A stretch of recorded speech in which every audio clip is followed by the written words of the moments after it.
In 2016, the Kolmarden Zoo stunned everyone when they opened an RMC wooden coaster. Known for their animals and family rides, it was weird to see the world's tallest wooden coaster pop up in the back of the park. This is Wildfire, standing 184 feet tall, covering over 4,100 feet of track, reaching almost 72 miles an hour and traversing 3 inversions. Suddenly, this zoo in Sweden rose to the top of everyone's bucket list, including mine. In the summer of 2023, I joined the coaster crew on their trip to Scandinavia, and that trip would not have been complete without a visit to Kolmarden. This was by far my most anticipated coaster on the trip. Over the course of 2 days, I got 17 rides, and I walked away with mostly positive thoughts, but there were some mixed emotions. Today, let's talk about 10 things to love about Wildfire, plus a few to hate, and see how this ranks on my overall list.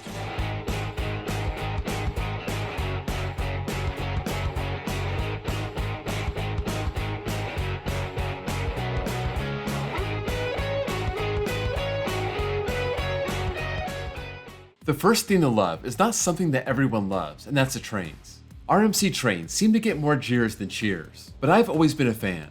They're comfortable. You can use the shin guard to keep from getting stapled. The bars and the shin guard are padded. They're easy to hold up during the ride. If you like to hold on to something, you just have to ride in an even numbered row. I like them, and there's nothing about them that takes away from the ride. Next, we have to talk about the view. This might be the best view on any coaster in the world. When you rise up to the peak of that 184 feet, look over to your left. This is an offshoot of the Baltic Sea. I can't find exactly what this body of water is called, but it doesn't matter. It's a gorgeous setting, and Wildfire takes full advantage of it. Once it reaches the top, it dips down into a 270-degree turn.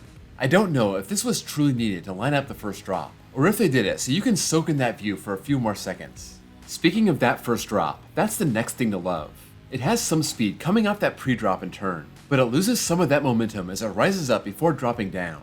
Still, in the back row, you get a nice pop of airtime, diving down 161 feet at 83 degrees. It's not a wild ejector moment, but you're being lifted out of your seat. It seems like it would be better without that small incline.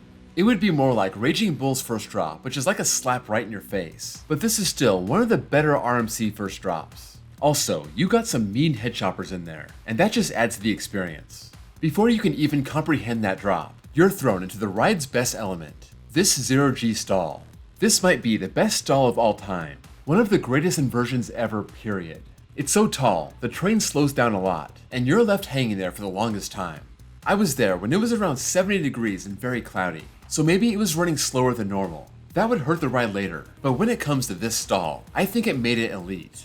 Once you finally land back in your seat, you hang a left, and then rise up and twist to the right.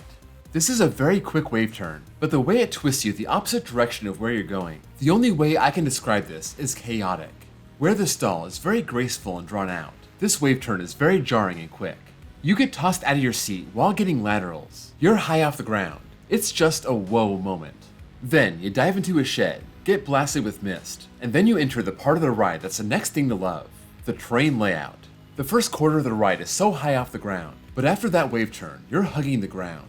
The terrain around the Wildfire plot is so cool. A very rocky hillside. It all looks natural. I may be wrong about that, but it seems like this was already here and RMC worked around it. You got a speed hill, then a bank into your first barrel roll, then a twisted airtime hill. Then you rise up on top of the rocks near the station, but the ride's not over yet. You dive back down and bank right, into the next thing to love, the final inversion. I think my favorite part is the way it rolls the wrong direction. You're turning right, so you can naturally slide right into that roll, but instead, you roll left, and it's a very whippy moment.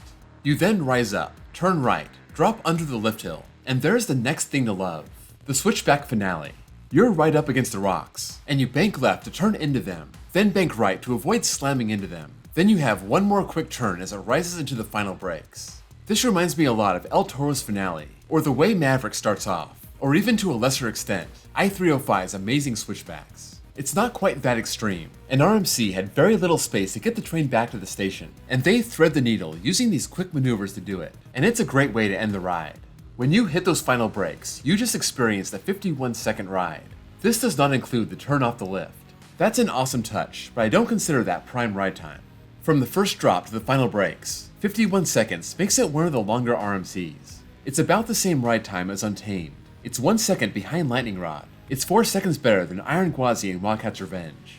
That's a long ride. It's in the upper half of all RMCs in the world, and you do not feel cheated when the ride's over. When you get back to the station, it's very easy to hop right back on. This is partially because the exit is right next to the entrance, and you can be back in the station within 30 seconds. But I'm talking about the final thing to love. This is a very smooth ride. I was worried going in. I didn't know if this was going to be like the other topper tracks that I've ridden, or if this was going to be different. I hadn't heard anything bad about the way it runs, and sure enough, it was about as smooth as you can expect. Lightning Rod got bumpy before it got all that steel track. Outlaw Run is very bumpy and borderline rough. The last time I rode Goliath, it was actually pretty good, and Wildfire, I would say, runs as good or better than Goliath. I knew I was going to ride this a bunch of times. My first time going all the way out to Sweden and no idea when I'm ever going to get back. And Wildfire made it easy to ride this over and over again. 10 rides on day 1 and 7 on day 2. Big props to Kolmarden's maintenance team for making this happen. And it really makes me wonder why Outlaw Run runs like it does, and why it's been that way for the last 5 years. Now for the things to hate, and honestly I only have one, but it's kind of a big one. Apparently, this is a well-known thing, but I was not aware that it runs so slow in the second half. The first half is absolutely elite. It might be the best first half of any RMC that I've ever ridden. That drop, stall, wave turn, drop into the tunnel, airtime hill. But around this bank before the barrel roll, you can feel the ride starting to die. This is maybe where the terrain works against the ride, having to jump up on the rocks and killing the pacing. This is very evident at the end. After that great final inversion, it winds up to the right, and it has this hill that looks like it's supposed to be a banger. It reminds me of Iron Rattler's final drop, but it crawls over that hill so slowly. Not only do you get no airtime anywhere on the train, in the morning I was worried it may not even make it over the top. We got there in the afternoon on day 1, and on my first ride, I was left a bit disappointed because of the way the ride ended. Normally, your first ride on a new coaster is in the morning, and you can let it warm up later on, but this had been running all day, on a Saturday, with a full train, so I knew that was about as good of a ride as I was going to get. When we came back for ERT the next morning, that's when I got to see it at its slowest, and that's where I started questioning if we were going to complete the circuit. Our guide told us that those Saturday night rides were running 9 seconds faster than the morning rides, and that's a crazy gap. Again, both days we were there, it was warm, low 70s, it was cloudy, and the sun didn't come out until right when we were leaving on day 2, so maybe a hot sunny day would have been better, I don't know. If you've ridden this, let me know what you thought about the pacing in the comments below. And speaking of that pacing, the overall number is actually pretty good. I have this at 66.4 feet per second. That's a few feet better than Twisted Colossus and Air Force 1. It's even about 2 feet better than Steel Vengeance. It doesn't touch Iron Gwazi or Zadra, but really, nothing does. Those are about 6 feet per second better. That surprised me. Based on the lack of bite from these elements, I would have guessed it was in the lower half, not near the very top of the list. I rode this in the front, back, and middle, and in the end, I just wanted to ride it in the back. The front was pretty good overall, but you're giving up all that airtime on the first drop, and that's one of the best elements of the ride. The middle wasn't anything special. I know that Air Force 1 and Vulture gave some of their best rides in the middle, but on Wildfire, it was just okay. On day 2, I just started lining up for rows 10 and 12. I figured, why not enjoy the extra whip and airtime? There wasn't anything extra to look forward to in the other rows. Now, the moment of truth. Where does Wildfire rank on my overall list?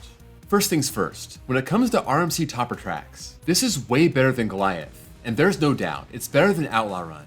I even said this is what Outlaw Run should have been. Outlaw Run is hanging out at the bottom of my top 50, so this vaults past it, into my top 40, past other Woodies like Phoenix and Balder, and I slide this right behind Phantom's Revenge and right in front of Lightning Run. Wildfire is my 10th favorite RMC, but that puts it all the way up at number 31 on my list. In terms of RMC, this is right behind Wildcat's Revenge at number 24, and ahead of Iron Rattler at number 38. Just a side note about Wildfire, we got some behind the scenes info, and our guide mentioned that the owners of Groenland, who also own Kolmarden, wanted to build a coaster like this, but Groenland is a tiny seaside park, so they put it here where they had more space. This massive zoo. So that solves the mystery of why does this RMC exist here? In fact, the 4 major parks in Sweden are all owned by Parks and Resorts Scandinavia. Groenland, Kolmarden, Furuvik, and Skara Summerland. If you've ridden Wildfire, let me know what you think in the comments below. Do you agree with my pros and cons? Is there something else that you would have pointed out? And where does this rank on your RMC list, your wooden coaster list, or your overall list? If you haven't ridden Wildfire, let me know if this review has changed your outlook. I went in thinking this was going to be an ultra elite RMC, but I don't think anyone from the group felt that way. It could have been from the weather, or it could have been from the terrain layout. so I didn't love it as much as I thought I would. But still, it's the 31st best coaster that I've ridden, but it was not the best coaster on my European trip. Before you go, don't forget to drop a like, and if you're new here and want to see more content like this, please give me a sub. I have a playlist with other coaster reviews, and I have a vlog showcasing my 2 days at Kolmarden. Also, check out my links below for my Discord server, and my second channel where I post copyright-free off-ride footage, and my baseball channel if you also happen to be a baseball fan. Thank you all for watching, and I'll see you all next time.